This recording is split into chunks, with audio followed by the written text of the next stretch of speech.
Assalomu alaykum aka. Вағалейкум ассалам. Амансыңдар ма қарақтарым?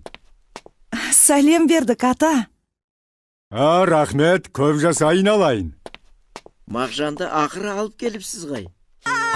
Алакай, ура! Папам маған велосипед алып берді.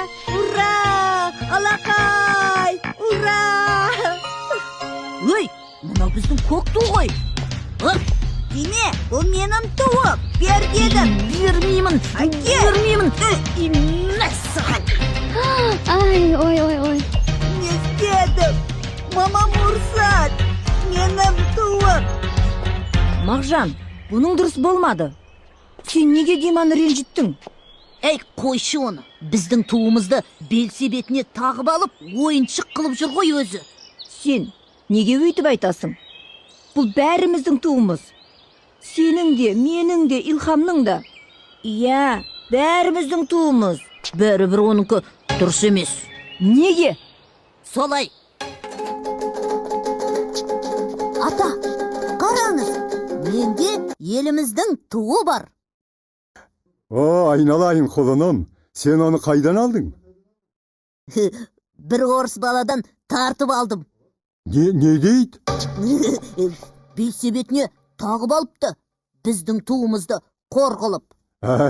Бұл ісің дұрыс болмапты. Ят болды ғой құлыным. Неге? Ол орыс емес пе? Әлгі орыс бала да Қазақстан азаматы балам. Туымызды қадірле білген екен.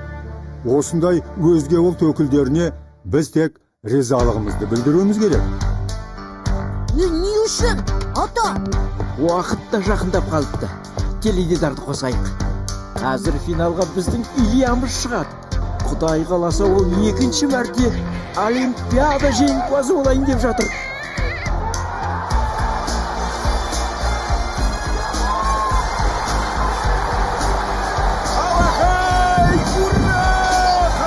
Қазақстан, алға, Қазақстан!